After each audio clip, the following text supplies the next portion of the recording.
Hello, so this video is based on honesty. Always be honest and always tell the truth. I will be playing a cassette.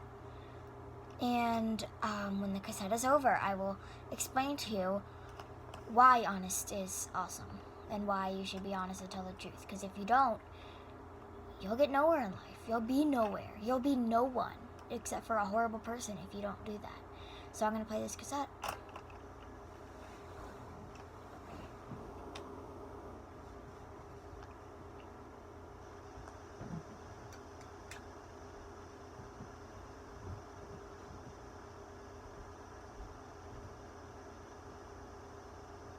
Hello, this is Plato the Buffalo, and welcome to this special audio cassette from Adventures from the Book of Virtues at Chick-fil-A. Tell me a story, read me a poem, my favorite melody, sing me a song, things that we hold it deep in my heart, where it can speak to me all the day long. The adventure of virtue, the adventure of truth, the thrill of knowing that it's up to you. Living little day shining in the sun. This is my story, the adventure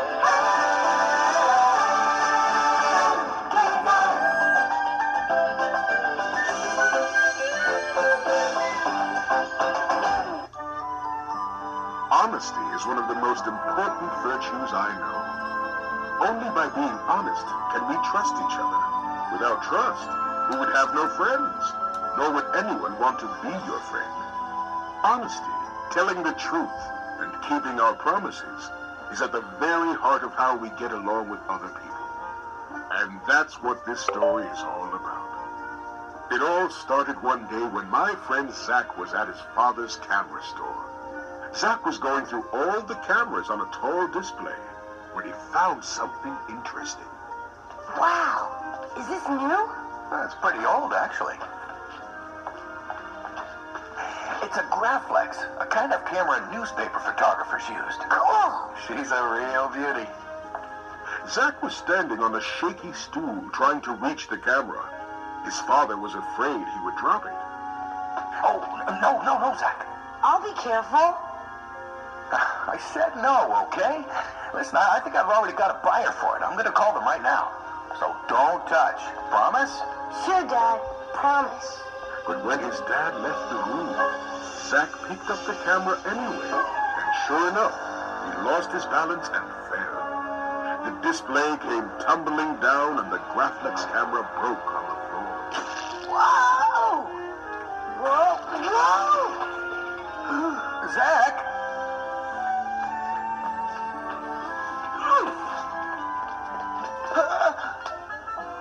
I was sitting here when it just fell over. Later that day, Zach and his good friend Annie came to see me. It wasn't long before Zach told us about the broken camera, the real story, which gave me a chance to tell a few stories of my own. But the display was real wobbly. Honest. Accidents happen. Yeah. Zach, Plato, I learned my lesson. which is? Don't touch the cameras? Zach, I think you're missing the big picture. Gee, Zach, did you really promise you wouldn't touch the camera? Well, yeah, I did, but it didn't seem like a big deal.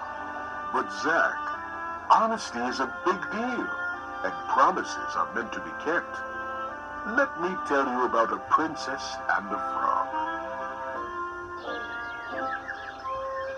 In olden days, there lived a king whose daughter was so beautiful that even the sun himself was amazed each time he shone over her.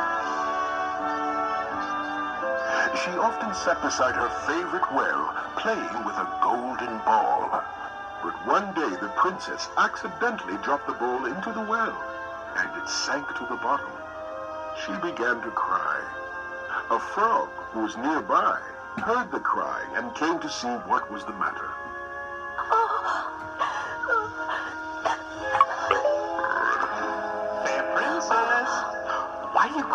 on such a beautiful day? I dropped my favorite toy, and now I shall never see it again. Oh, I'll get it for you. Oh, would you, please? But if I do, will you do something for me in return? Oh, yes, yes. You could have pearls or jewels, or even my golden crown. Just promise you'll be my friend. Welcome me into your home so that I may sit with you, eat beside you, and let me sleep on your softest pillow. Oh, friendly frog, I promise. I do promise. Well, all right then. But the princess did not mean what she promised. She was willing to say anything to get back her golden ball. She took the ball and ran back to her castle. The frog ran after her, but could not keep up. When he finally did reach the castle and knocked, the princess just slammed the door in his face, and then ran to her father. Oh, save me, Father. Oh, my dear child, is there a giant at our door ready to carry you away? Not a giant, a frog. A horrid little frog. Oh, come. Why should you fear such a harmless creature? The princess explained how she had dropped her ball, how the frog had retrieved it, and the promise she had made to him. Oh, well, then you must fulfill your promise. But to a cold, loathsome frog? Do as you promised. Okay? So the princess let the frog inside. At the king's urging, the princess let the frog sit in her chair. She let him drink from her cup, and she served him food from her plate. Then the frog began to tell stories about the forest to the princess and the king. So then the bear turns to the wolf and says, "Badgers? We don't need no stinking badgers." Say, my good frog, your tales of forest life are most amusing. Do tell us more. Forgive me, your majesty, but I am tired.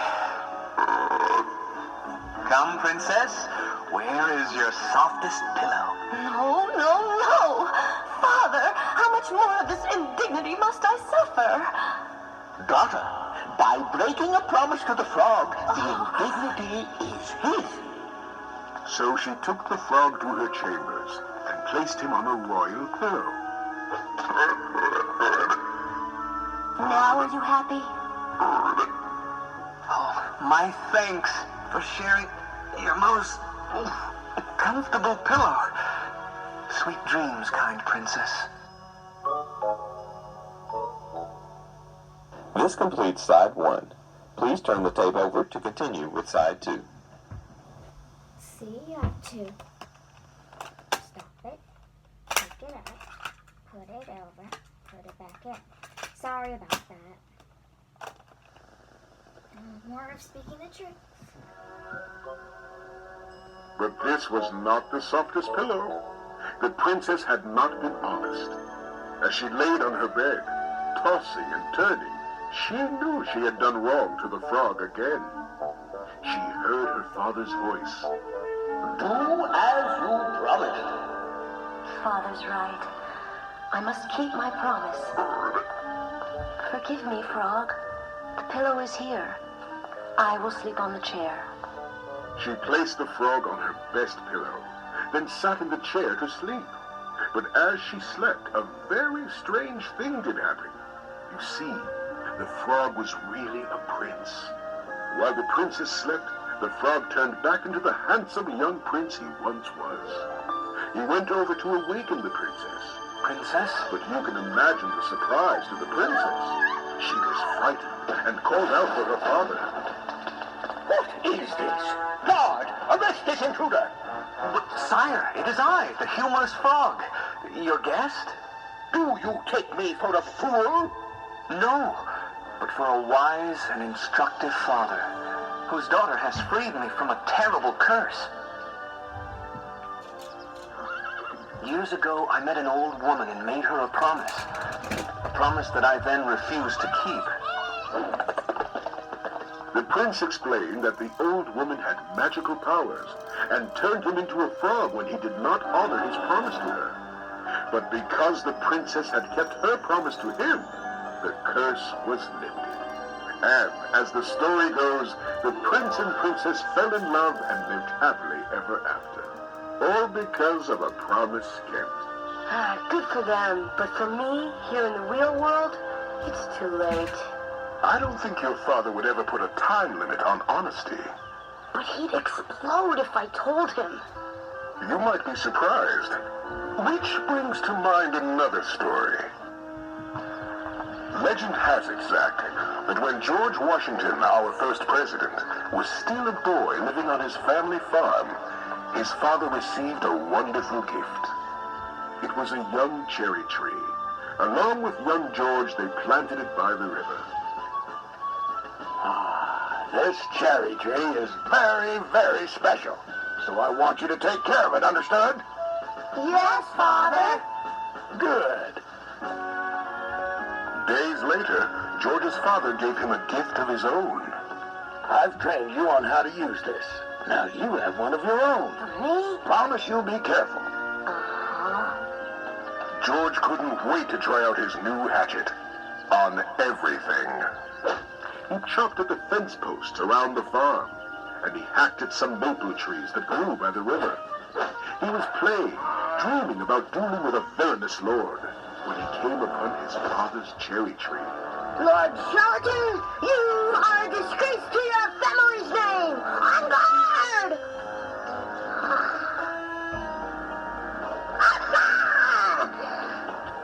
Take that! And in the name of the king, take that! And that!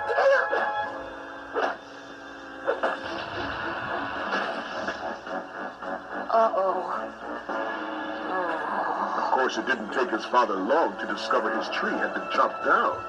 He confronted George when he came home. Oh, George. Somebody cut down my new cherry tree. Any idea who might have done that, George? Father, I cannot tell a lie. I cut down the cherry tree with my hatchet. But why? Well, I was playing and... His father listened, and then stopped him. After I asked you to take care of the tree, you did the exact opposite. Still, you were brave enough to tell the truth.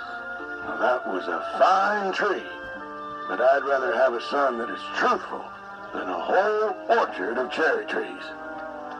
Legend has it, George Washington never forgot what his father said, and on this day, he learned the value of being honest. I don't know, Zach. Maybe you should tell your dad what happened. I'm going back to the camera store. And so Zach returned to his father's store and told his dad the truth about what had happened. Dad, I should have told you the truth. I broke the Graflex. And like George's father, Zach's dad felt proud his son had the courage to tell the truth. Honesty is always a good idea. A poet, Ben Jonson, once wrote, "Truth is the trial of itself, and needs no other touch, and purer than the purest gold, refine it ne'er so much." It is the warrant of the word that yields a scent so sweet as gives a power to faith to tread all falsehood under feet.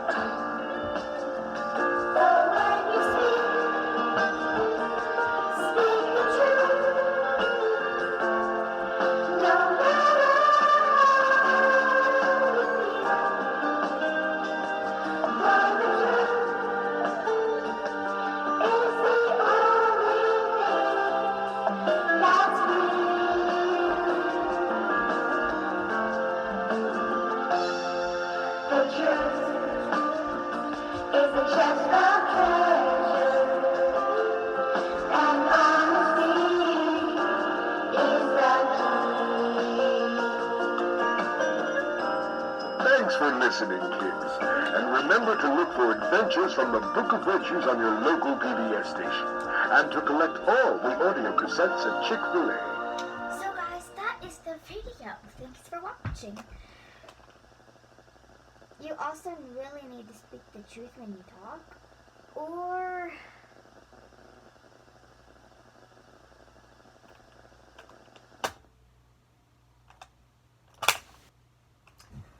say if you don't, you're dumb. If you don't speak the truth when you talk, you're dumb. Do you want to be dumb? I suggest not. So if you speak the truth, you are not dumb. Bye.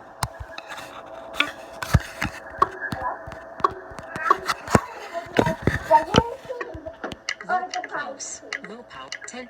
Close. My phone's gonna die. Stop recording.